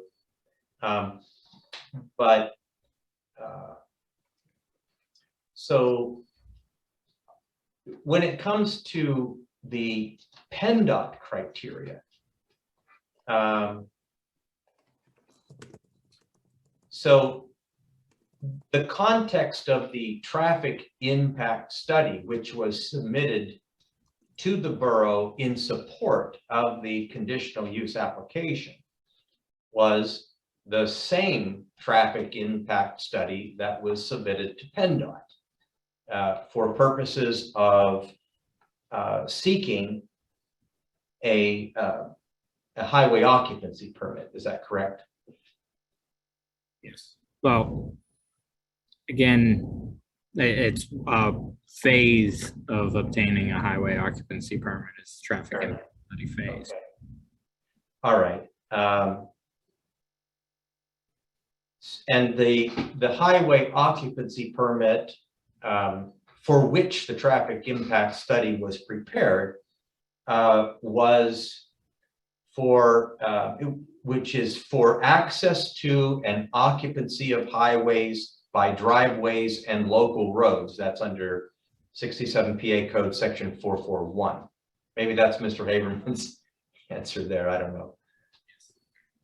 And I'm Mike, sorry. you I can hate when people ask me specific citations, but I do know that this is one with which you may be, Mr. Haberman is probably particularly familiar because that's what he does. I am familiar with it. Okay. So, but that's the section under which the applicant is seeking a highway occupancy permit. Is that right? Correct. The legislation piece of it, yeah. They have publications that go further into what the standards and criteria are for performing studies, but that is the legislation that you're referring to. Okay. So, and toward that end,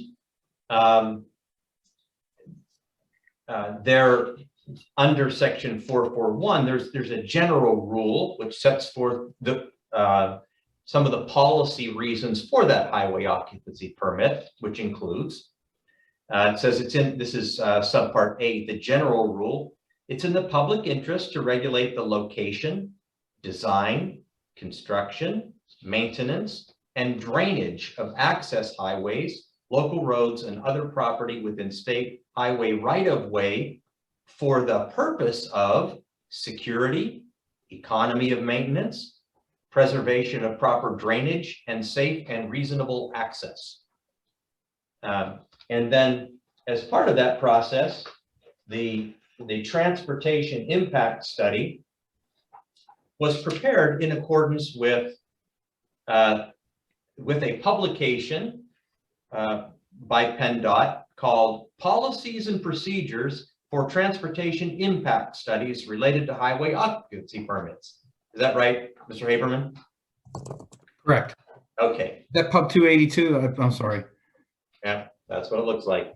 And it's in this one dated July of 2017. And actually, Dr. Sterrett actually had a page of that, which she was questioning about a moment ago.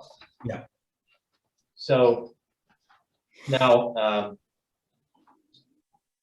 and this is for Mr. Haberman, can we agree that the site will have a high volume driveway? Yes. Okay. And a high volume driveway is defined as one that is in excess of 1,500 vehicles per day. Is that your recollection of the? Correct. And it's technically it's a average daily traffic of 3,000 because it's 1,500 in and 1,500 out. Okay. And can we agree that PennDOT's the written regulations under 67 PA Code 441, as well as the standards for the development of a traffic impact study on the publication that we just addressed are, I think as Mr. Flynn was explaining, connected to quantifiable design criteria and warrants. Isn't that correct? I'm sorry, can you ask that again? Yeah, sure. PennDOT's regulations, such as those found in 67 PA Code 441, as well as the criteria for a traffic impact study, are connected to quantifiable design criteria and warrants. Yes. Okay. Is it fair to say that PennDOT's written regulations under which the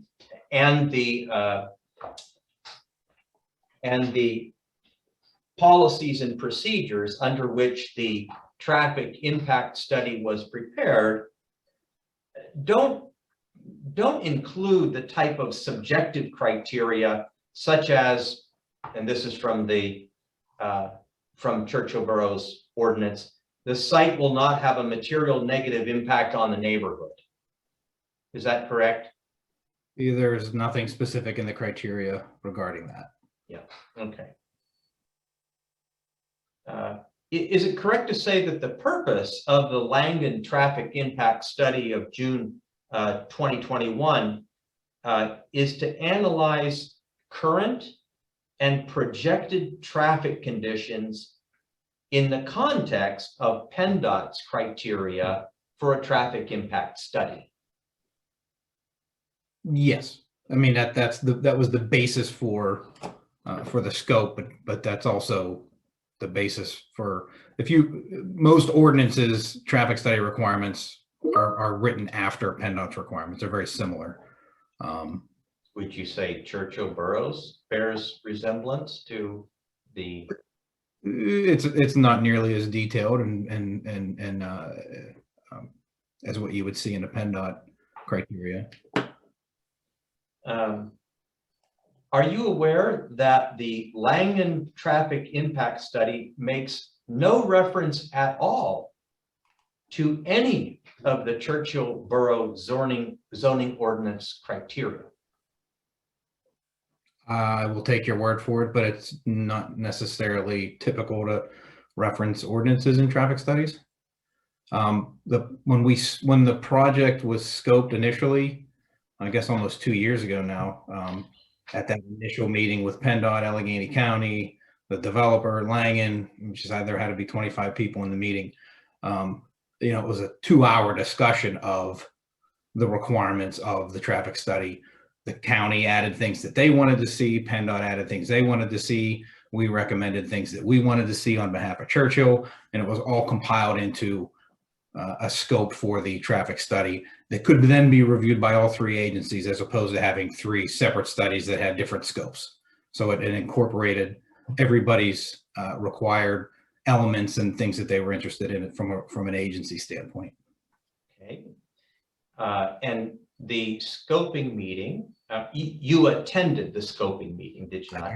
Yes. In fact, the traffic impact study has the attendance roll, and you're shown on that. And that was on, I think it was on November 20th of 19, I believe. Might even been 18. I don't know. okay. Yeah, it was November 20th, 2019. That's in the report. And what you were saying, Mr. Haberman, that the participation of municipalities is specifically mentioned in the policies and procedures for transportation impact studies of PennDOT. For example, on page 3, under municipalities, it says municipalities control the land development, approval, and zoning process. As described in these guidelines, municipalities are invited and encouraged to participate in the review of HOP applications within their jurisdictions. And you did that. Yes. Right? Okay. Yes. Similarly,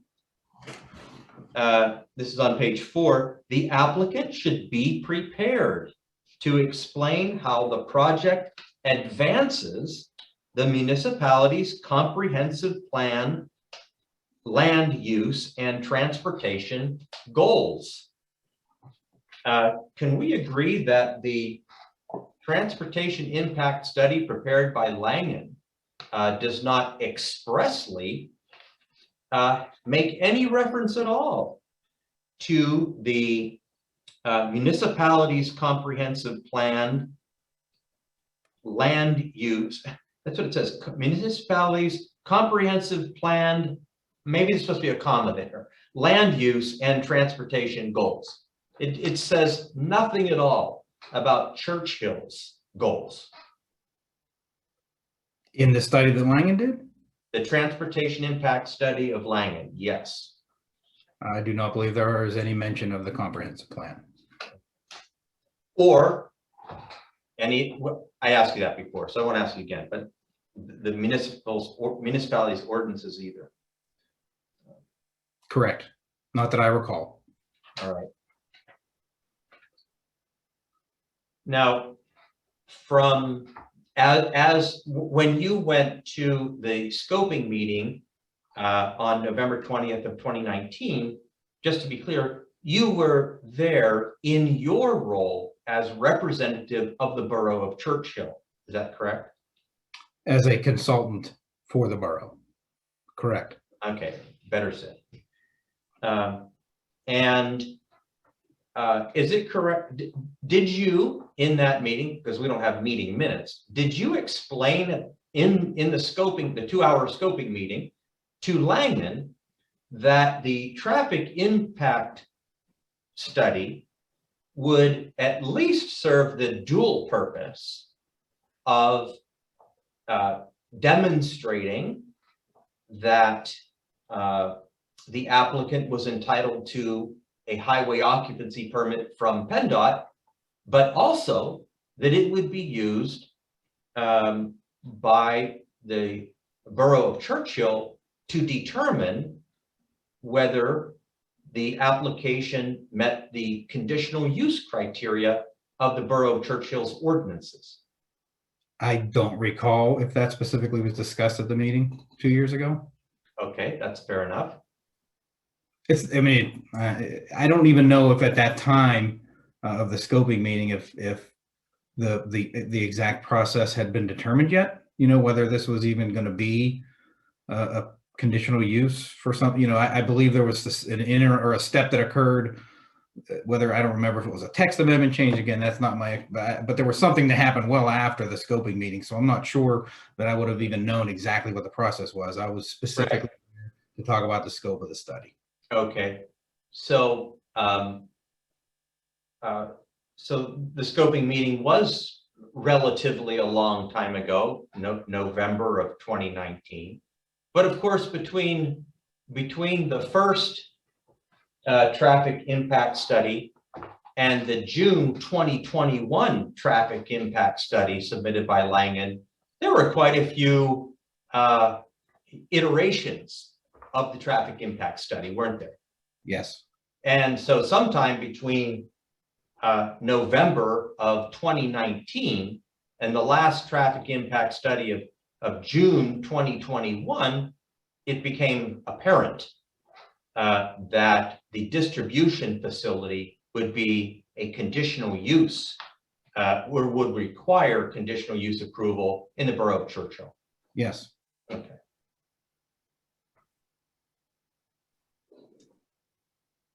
Now, under section 304.37.B of the Churchill Borough Ordinance under distribution facility, it says the applicant shall provide a traffic study establishing that the traffic generated at the site will not have a material negative impact on the neighborhood. It's really nothing in the traffic impact study that defines what is meant by the neighborhood as provided in the Borough of Churchill ordinance. Isn't that correct? Yeah, not that I can see in there specifically. Yeah. Now there's a scope of the study, which was agreed upon as to which intersections or nearby roads needed to be part of the study. Okay.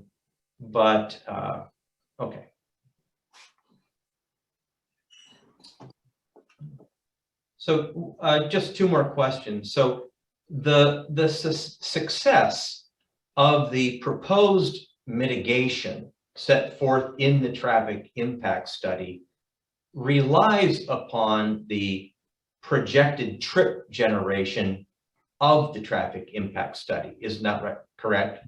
Correct. Okay. So to assure that the development does not exceed the trip generation projected by the traffic impact study, could you recommend a condition of approval that the development shall not exceed the projected trip generation as a condition of approval? I'm not sure I'm exactly following what you're looking for, or what. That's okay. I'll withdraw that question.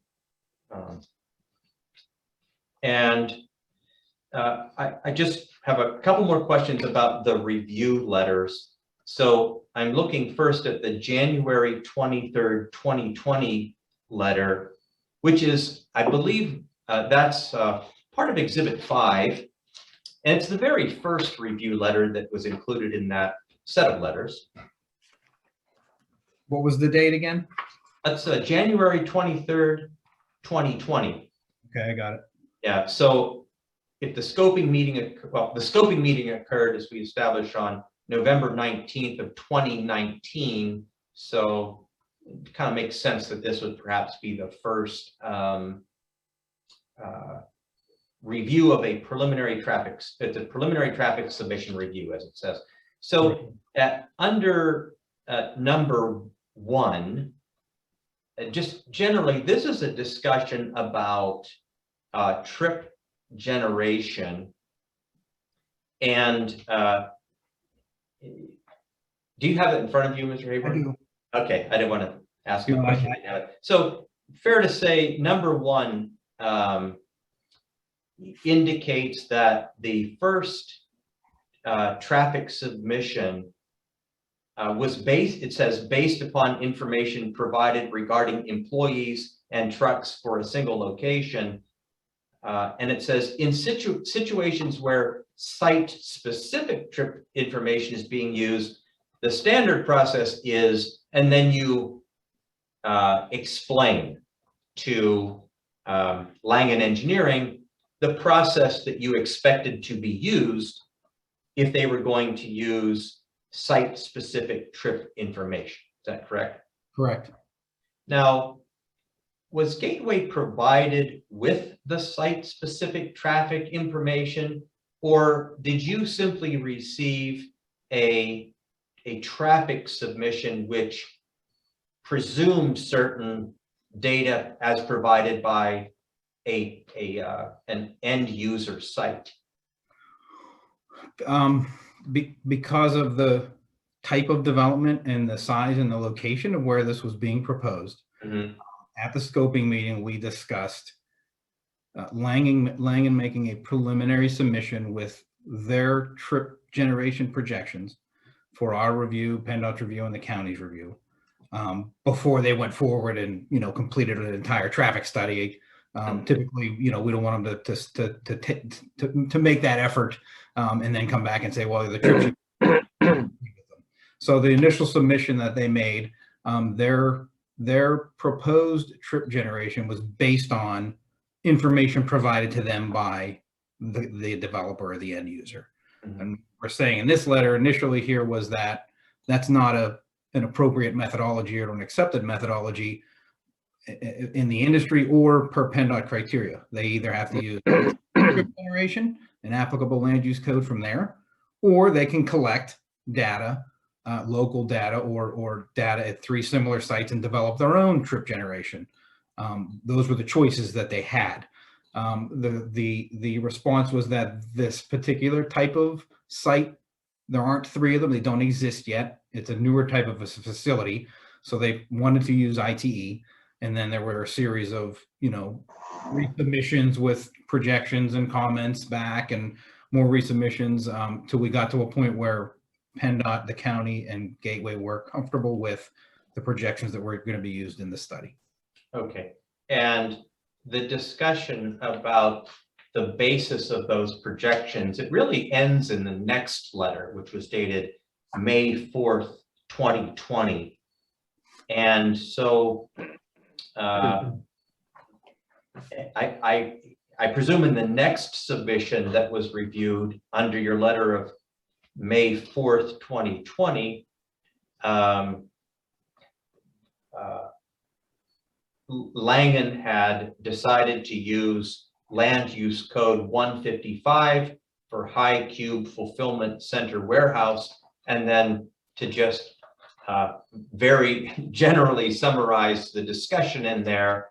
The discussion was about whether to use a sort or a non-sort facility, and under the last part of that section, which were Gateway's comments, it just said, utilize the non-sort data for truck trip generation to maintain consistency in the means and methods utilized, etc. And thereafter, is it correct to say that all of Langen's subsequent submissions followed your directive to use the non-sort data for truck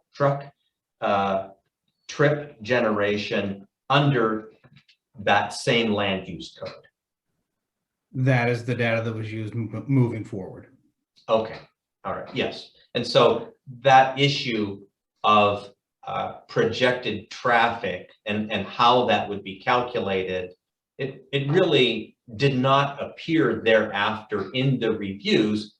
And I'm asking you, is that because thereafter, after your letter of May 4th, 2020, Langen then did as it appears you directed them to do, which was to use land use code 155, and when it came to trucks, use the non-sort facility? Correct. Okay, and in their original application, well, in their documents submitted at the original scoping meeting, they sort of anticipatorily pushed back on using that land use code on the basis that they thought it was going to generate excessively high volumes of traffic in comparison to their specific site data. Do you recall that? That's correct. Okay, all right. That's all the question I have. Thank you, Mr. Flynn and Mr. Haberman. You're welcome. Thank you, Mr. Ferguson. Thank you, Mr. Haberman and Mr. Flynn. I know we have Mr. McDonald we still need to get to. Before we jump into him, though, we are going to take a short break to keep our court reporter loose and keep her coming back. So we'll see you all in 10 minutes. Thanks for your patience.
While we're waiting to go back on the record here, if Mr. McDonald, if you're able to try to connect with us, please do. Please try to unmute yourself. I'll ask again for you to unmute and put on your video.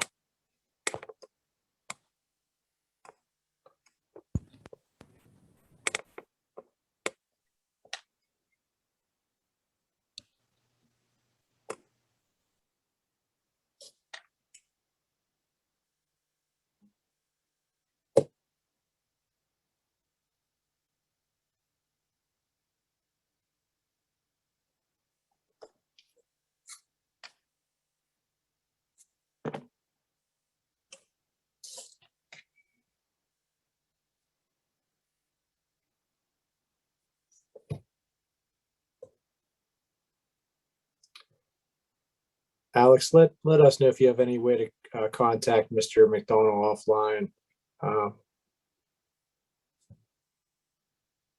Mr. McDonald, I know Alex has his cell number prominently displayed throughout the Yeah, website and on every agenda, so I don't feel Gavin, can bad you in hear me? sharing it.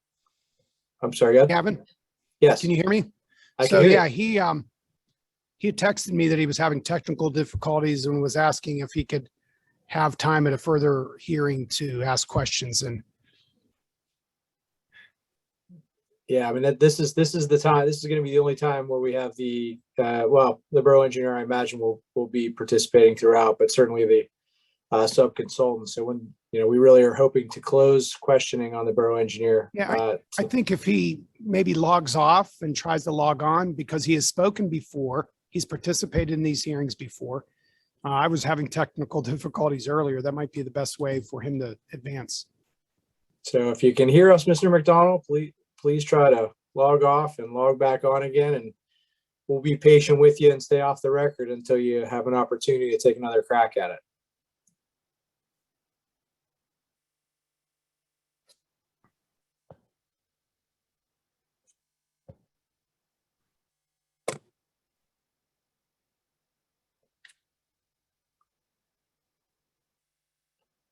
Alex, I know we have the ability to do so. Should we remove Mr. and Mrs. McDonald and let them log back in that way? Is that the best if the case? The they're challenge frozen is up? the fear is if you do that in the middle of a meeting, it may prevent him from re-entering the meeting. I can certainly move him to an attendee. But again, he had texted me earlier saying he was having technical difficulties. So Mark, if you can hear me, and I'll go ahead and text him that as well. Why don't he try logging out and then logging back in? Right, because the remove feature may have some sort of permanence to it. I understand what you're saying.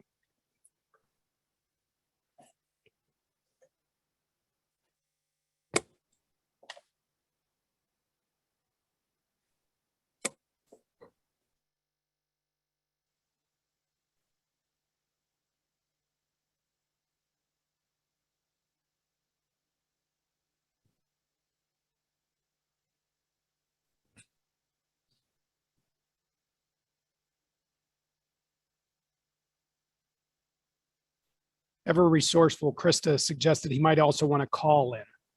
And just for those who are online, all of this information is accessible at the borough website. The phone number, the passwords, the logins, all those kinds of things.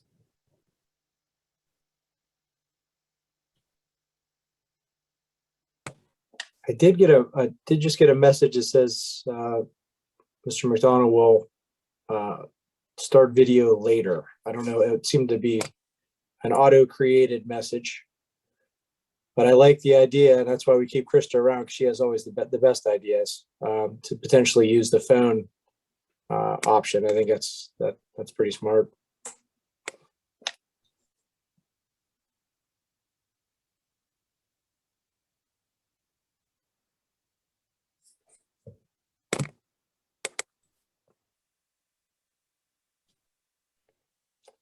All right, I see they have left now, so we'll see. Just give it another few minutes if everyone could continue being patient. We really appreciate it.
Alex, I see a couple phone numbers on there. I'm not sure since you have, you're texting with Mr. McDonald, maybe you can keep an eye out in case they try to call in.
Mr. McDonald, if you could, please call Alex. I know you have the number because I understand that you did exchange texts. Just give him a call so we can talk through. I don't want you to lose an opportunity to ask your questions. But we can't keep everyone sitting here all night either.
So Gavin, I've been, trying various means to reach out to Mr. McDonald, calling him.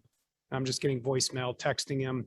I've texted him the phone number to call in and the password and the link to join us again. Maybe 1 or 2 more minutes and we'll move on because I don't see Yeah, another well, hand up. we'll give it till 10 after, and then we'll go back on the record, and then we'll just move on and announce the next hearing date if that's the case.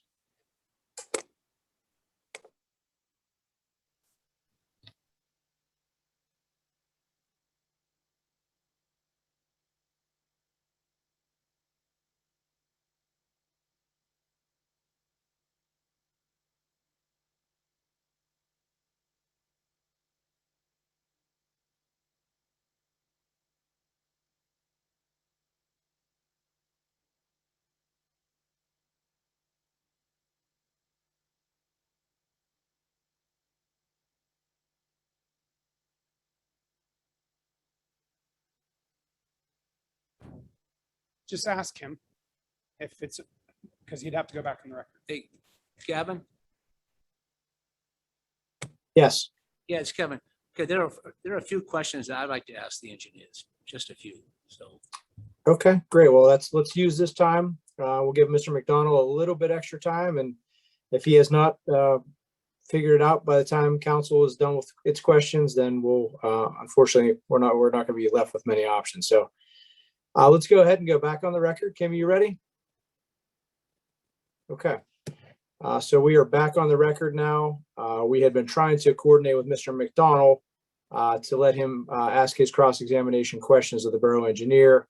We were unable to do so. We are going to turn it over to Borough Council to see if they have any questions for the borough engineer at this time. I think Mr. Collins, why don't we start with you? Good. Thanks, Gavin. Dennis, Mike, I have a question about the traffic impact study on the trip generation numbers. Is there a plus or minus to those numbers? In other words, if those numbers were 10% higher, 20% higher, would the study not be approved?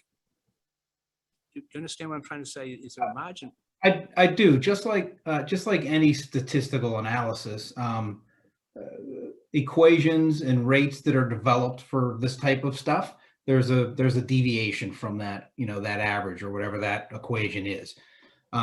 What we attempted to do and what our goal was from the beginning in reviewing this on behalf of the borough was to make sure that the numbers that were being used in the study weren't underrepresenting what was going to happen, if that makes sense. So Mr. Ferguson alluded to the fact that, after multiple iterations of Langen projecting or submitting what they projected the traffic volumes were going to be, that they were ultimately always lower than what we thought they should be using in the study to make sure that they were, we were accounting for that variation. So ultimately the methodology that was settled on for the trip generation has a few factors in there that we believe, Gateway believes, as does PennDOT and Allegheny County, because we coordinated our reviews with them. We believe that those values and the conditions that we asked them to evaluate are higher than what would be expected. But because these are such new types of facilities and the data is relatively limited, although it's not as limited as you might think, that is why we had suggested that if this were to move forward with conditional use approval, that a condition be a post-development study to verify some of these assumptions and some of the things to make sure that it isn't, astronomically higher than what was used in the study. But we believe that based on all the information that we had and the reviews that we did, that there's some protection there with the projections. I believe that they're high. And also, as far as the ratio of going out gate A and gate B, if they were skewed one way or the other, would that affect the study approval? Correct, it would. And that was another iterative process that we went through with 3 agencies back and forth with Langen. There's a whole lot of information that goes into projecting where traffic's going to come from and go to and what exits it's going to use. A piece of that is engineering judgment. A piece of that is existing traffic patterns. A piece of that is historical traffic volumes, population centers. There's a whole lot that goes into that. And the methods that ultimately that they used, we believe, are very sound for estimating the way that the traffic was going to come in and out. But again, by using, our opinion was that by using volumes that we believe in a condition that we believe is higher than what's ultimately going to occur out there, and superimposing it onto a time period that it's not going to be, I can get into a little bit of detail, but essentially what we said was take the peak trip generation of the facility, which is actually occurs at times that are outside of the peak hour of volume on the adjacent streets. We said, take those higher volumes and evaluate them as if they were to occur during those highest adjacent street volume times. Does that make sense? So if they were to use another methodology that they initially were kind of proposing to use, the volumes that they would have used in the study would have been maybe 65 to 70% of what ultimately was used in the study. And another question on the scoping meeting back in November of 2019. Was there any discussion of ramps going onto 376, both westbound and eastbound? I know there's a slip ramp being proposed to come off of 376. And my recollection from not just the scoping meeting, but throughout the whole process, it was the only thing that was ever proposed with the land development was the slip ramp into the site from eastbound. So there's nothing considered about putting an eastbound ramp from the property or anything westbound? But whether or not they've considered it internally, I don't know, but that was never part of any of the analysis or studies that were done. It may have been discussed as, hey, is this a possibility? But it was never part of what they were proposing to do. So we essentially were left reviewing what they were proposing to do. And just as a quick clarification, because I was at those meetings as well, and I believe we met with the borough ahead of time. That was brought up from the borough as a request, but it was not part of the actual evaluation following kind of the discussion and the discussion with the borough regarding the time frame and whether or not that was applicable specifically to this site and this site development. Okay. One other question. Is there any data available as to what the environmental impact is from this current site, the way it is, as far as pollutants, particles, water runoff from that impervious surface? Is there any data available? No, there was no data that was submitted as part of the application. We have not performed any kind of specific study regarding the existing site and its impacts. Again, currently what was submitted in terms of any water runoff does indicate, and our findings just in a field review was that there are currently the parking lots do not have any kind of water quality facility or best management practice to treat the water runoff from the roadway. But the applicant has proposed that as a mitigating measure as part of their development. Thank you, Dennis. Thank you, Michael. Thanks. Any other questions from council? And we'll start with in the chambers room there. Yes. I have a question about the traffic impact study and the scoping. Was there any discussion about the impact of truck traffic going south on either Greensburg Pike or Beulah Road from either entrance A or B? I mean, the truck trips and distribution were part of the study, and the distribution of that traffic was discussed at length throughout the process as far as where they were going to be coming from, how they were going to get there, and where they were going to go and how they were going to get there. So yes, that's all in there. Okay, I'm very specifically talking about truck traffic going south on Beulah Road towards Turtle Creek and south on Greensburg Pike. So while there may be some minimal truck traffic to and from the south, the majority of the over the highway type trucks that are going to be servicing this facility are going to be coming from, regional trucks along the interstates. Okay. Now there may be smaller type trucks that are going from this facility to maybe some other facilities. But they'll be the smaller over the road type trucks as opposed to over the highway type trucks. Yeah, I wanted to get very specifically to the bigger trucks. I know that there have been documents and testimony to the effect of what the truck route is proposed to be. But I just wondered if there had been any discussion very specifically about the possibility of truck traffic going south on either of those trucks originating at the site going south. Those discussions revolved around the fact that the over the highway trucks will not be going south because for multiple reasons. And honestly, these types of trucks are called WB 67s.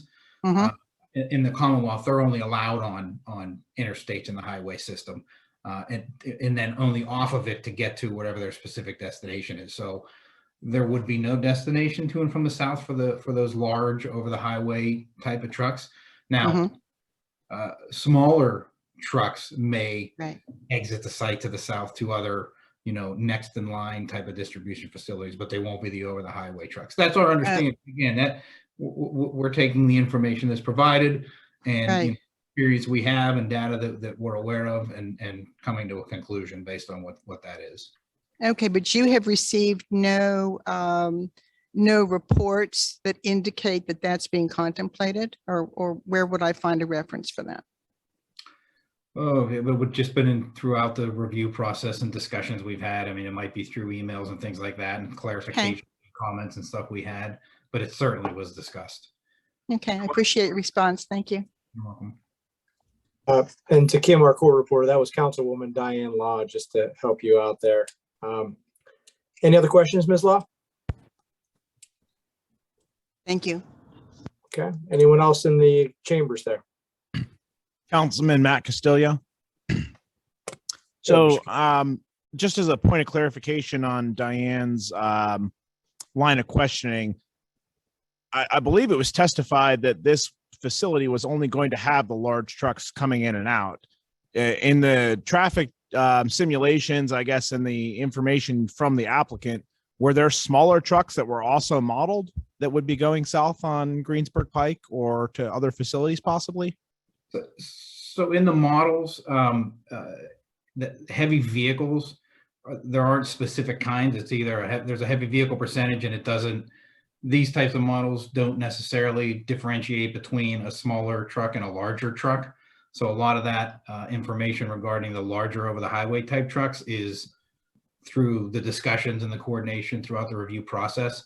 So for example, a medium-sized, a 30-foot delivery box truck would be classified the same as heavy vehicle as an over the highway truck, if you will, in the model. It's just a heavy vehicle. So while you may have those types of smaller delivery type vehicles that are going to go south, the over the highway heavy large WB 67 trucks are going to be coming to and from 376. Does the model specifically, or does the applicant expect those smaller 30-foot box trucks to be leaving the facility and going south? Is that part of the information they submitted and part of the, I guess, traffic study and how the model was built? I do not believe that in the traffic study there was a specific percentage of trucks added to and from the south. Okay. Thank you. You're welcome. Any other questions from council members in chambers? Okay, how about council members who are zooming in? I'm just going to Jade Warren, Council President. I don't want to belabor this, but I think it's something that Diane brought up that Matt's talking about that I think we all have a clear interest in. And so I just want to be clear that during the scoping meeting and the conversation, was there a specific conversation about box trucks heading south? Was there numbers provided that weren't modeled, or were they modeled? And if so, why or why not? Because I'm trying to get an understanding of what the traffic patterns would be. And certainly if there are going to be, a large number of box trucks, that's something that we want to know now, not later. And so that's something that we would expect would be modeled. And if it wasn't, I'd like to understand why. That's correct. There are responses and information provided anytime we questioned that were that they weren't going to explicitly say that there won't be any box trucks or smaller type trucks that may ultimately go to the south or from the south, depending on in the future where other facilities end up. They're essentially what they were saying, and the information that they provided was that all of the over the highway truck size trucks that were going to be used to occupy and to fill this facility on whatever a daily basis and with items, we're going to be coming to and from the highway. Now, once they leave this facility to go to the next step down the line of distribution centers, the smaller type things where they're actually going to go to the, to be sorted, to actually go to be delivered, is ultimately going to depend on where their infrastructure moves in the future. So there is nothing right now that that would drive them to the south based on all the information provided, but they weren't saying that there couldn't potentially be smaller type trucks that would be going that way. But right now, based on all the infrastructure and where everything is, it's coming to and from the highway. And so, not just for perfect clarity, it was discussed in the scoping meeting. It may not have been at the scoping. It may not have been at the scoping meeting, but there've been a whole lot of discussions. Right. So there's been multiple conversations about Correct. kind of box trucks, not non-highway only kind of trucks. Correct. And I think a lot of those questions from PennDOT, from the county, and from us stemmed from thinking of this facility as more of a last mile type of a facility, which it isn't, based on everything, the information that's been provided to us. So it would be a different answer if it were one of those last mile type of. But in recognizing the conditional use that we are evaluating, the question of whether or not it has a kind of quasi last mile, traffic patterns as a result of using large numbers of box trucks is something that would obviously be of concern and interest. Yeah, and honestly, they would have their consultants and he'll answer that more specifically. That the questions that we asked along the way were satisfactorily answered, but they probably could provide a better answer on the specific operation and their expectation as far as those types of vehicles. Sure, and I would expect it. Thank you. That's all I've got. You're welcome. Anyone else who's zoomed in on Borough Council? Okay, Alex, have we had any luck with any last ditch efforts to get Mr. McDonald on the line? No, but we do have 3 call-in people that we don't know if they're objectors or not. So we might want to unmute them and give them an opportunity to identify themselves in case they are persons we may have missed. Okay, why don't we go ahead and do that? So I'm going to allow to talk the person with the phone number ending in 1673. They've been asked to unmute.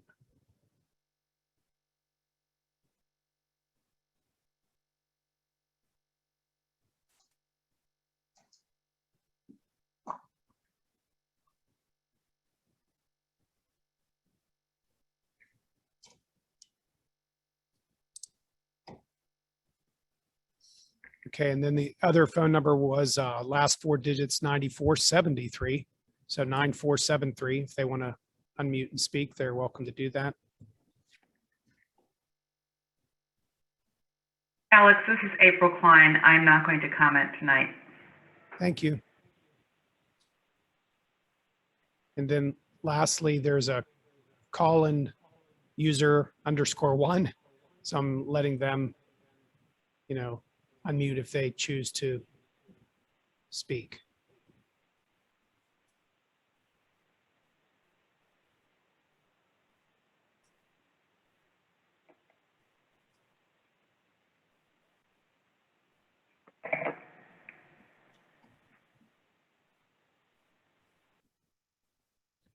Okay, well, that's all we have from the callers.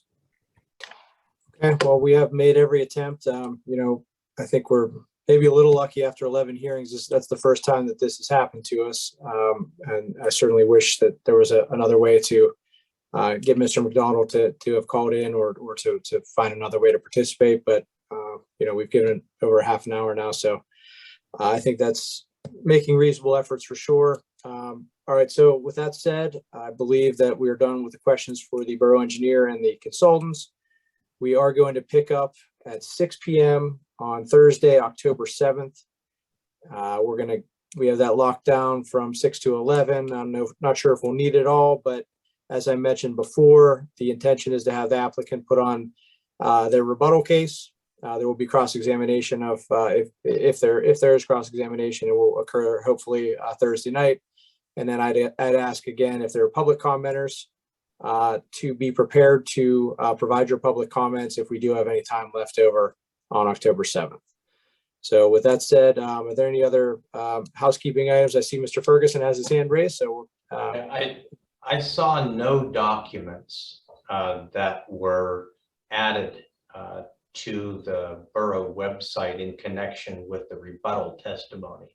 Can we presume that there won't be any since it's a few days away? No, that would be a wrong presumption. We're still working on our case. Okay, well, that makes Well, crossing. as I recall, you only put your exhibits on like about 45 minutes before your case. So we'll make sure to get it out beforehand. Once we receive any exhibits from the applicant, we'll be sure, and Alex has been really good about this, to get those on the website. And if you could, Mr. Gallagher, if you could copy Mr. Ferguson when you do submit those, we appreciate it. Be happy to do so. Thank you very much. That said, I think that's it for tonight. Thanks, everybody. Alex, did I forget to do anything?